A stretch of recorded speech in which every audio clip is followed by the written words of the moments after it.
Senhor Presidente da Assembleia Geral, Volkan Bozkır, Senhor Secretário-Geral da ONU, Antônio Guterres, a quem tenho a satisfação de cumprimentar em nossa língua-mãe, chefes de Estado, de governo e de delegações, senhoras e senhores. É uma honra abrir essa Assembleia com os representantes de nações soberanas, no momento em que o mundo necessita da verdade para superar seus desafios. A Covid-19 ganhou o centro de todas as atenções ao longo deste ano e, em primeiro lugar, quero lamentar cada morte ocorrida. Desde o princípio, alertei, em meu país, que tínhamos dois problemas para resolver: o vírus e o desemprego, e que ambos deveriam ser tratados simultaneamente e com a mesma responsabilidade. Por decisão judicial, todas as medidas de isolamento e restrições de liberdade foram delegadas a cada um dos 27 governadores das unidades da federação. Ao presidente, coube envio de recursos e meios a todo o país. Como aconteceu em grande parte do mundo, parcela da imprensa brasileira também politizou o vírus, disseminando o pânico entre a população. Sob o lema "Fique em casa" e "A economia a gente vê depois", quase trouxeram o caos social ao país. Nosso governo, de forma arrojada, implementou várias medidas econômicas que evitaram o mal maior. Concedeu auxílio emergencial em parcelas que somam aproximadamente $1.000 para 65 milhões de pessoas, o maior programa de assistência aos mais pobres no Brasil e talvez um dos maiores do mundo. Destinou mais de $100 bilhões para ações de saúde, socorro a pequenas e microempresas, assim como compensou a perda de arrecadação dos estados e municípios. Assistiu a mais de 200 mil famílias indígenas com produtos alimentícios e prevenção à Covid. Estimulou, ouvindo profissionais de saúde, o tratamento precoce da doença. Destinou $400 milhões para pesquisa, desenvolvimento e produção da vacina de Oxford no Brasil. Não faltaram, nos hospitais, os meios para atender aos pacientes de Covid. A pandemia deixa a grande lição de que não podemos depender apenas de umas poucas nações para a produção de insumos e meios essenciais para a nossa sobrevivência. Somente o insumo de produção de hidroxicloroquina sofreu um reajuste de 500% no início da pandemia.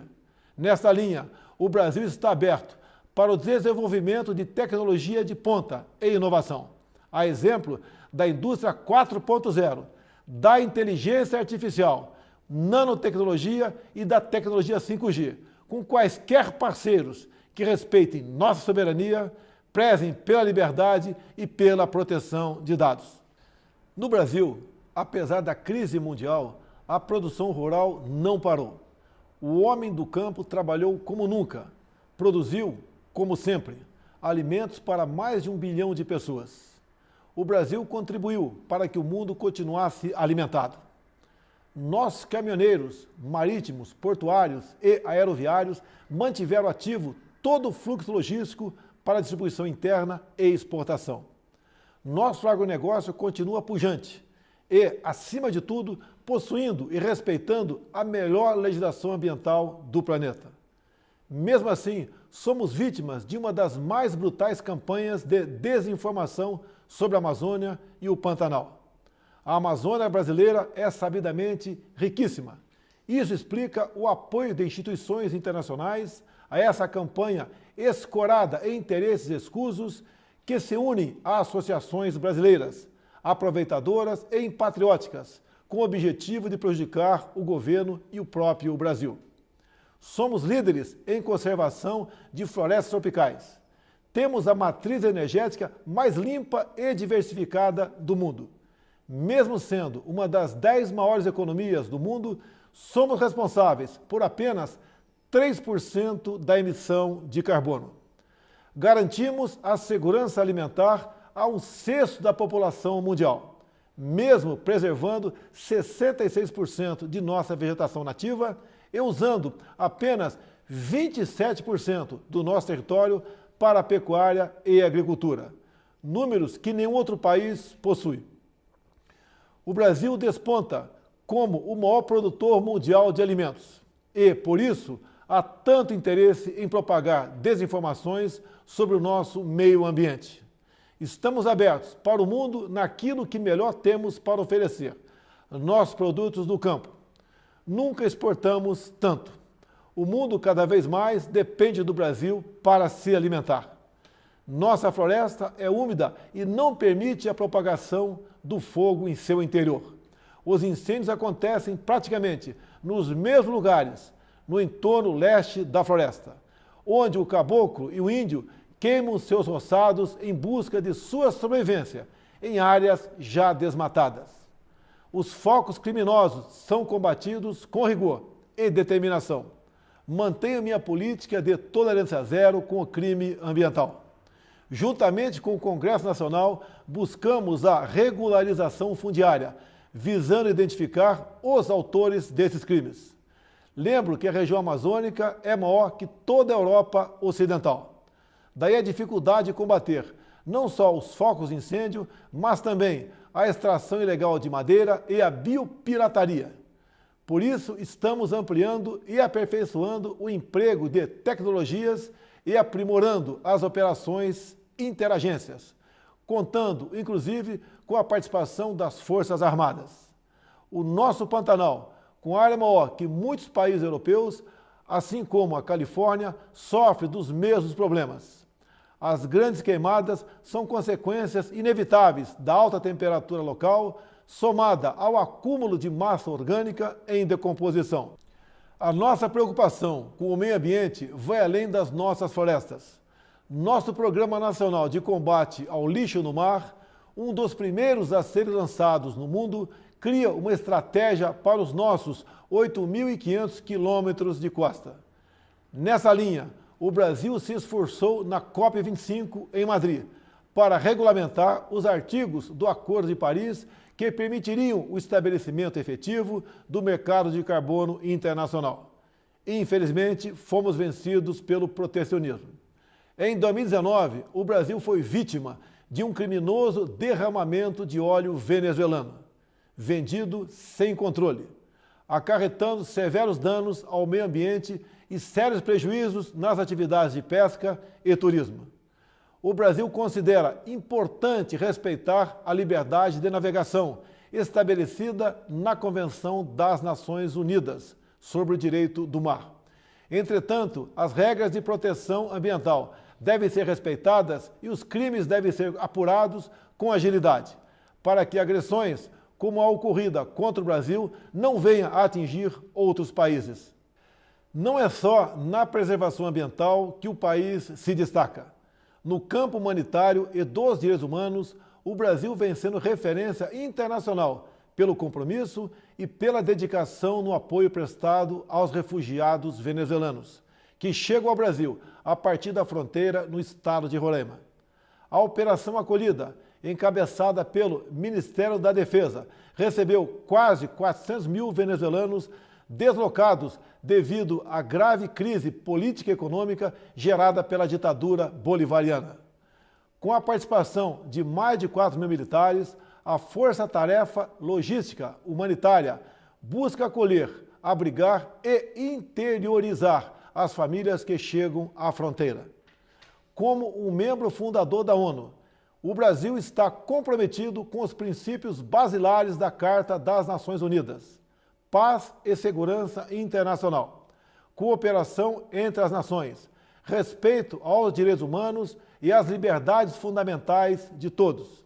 Nesse momento em que a organização completa 75 anos, temos a oportunidade de renovar nosso compromisso e fidelidade a esses ideais. A paz não pode estar dissociada da segurança. A cooperação entre os povos não pode estar dissociada da liberdade. O Brasil tem os princípios da paz, cooperação e prevalência dos direitos humanos inscritos em sua própria Constituição. e, tradicionalmente, contribui, na prática, para a consecução desses objetivos. O Brasil já participou de mais de 50 operações de paz e missões similares, tendo contribuído com mais de 55 mil militares, policiais e civis, com participação marcante em Suez, Angola, Timor-Leste, Haiti, Líbano e Congo. O Brasil teve 2 militares premiadas pela ONU na missão da República Centro-Africana, pelo trabalho contra a violência sexual. Seguimos comprometidos com a conclusão dos acordos comerciais firmados entre o Mercosul e a União Europeia e com a Associação Europeia de Livre Comércio. Esses acordos possuem importantes cláusulas que reforçam nossos compromissos com a proteção ambiental.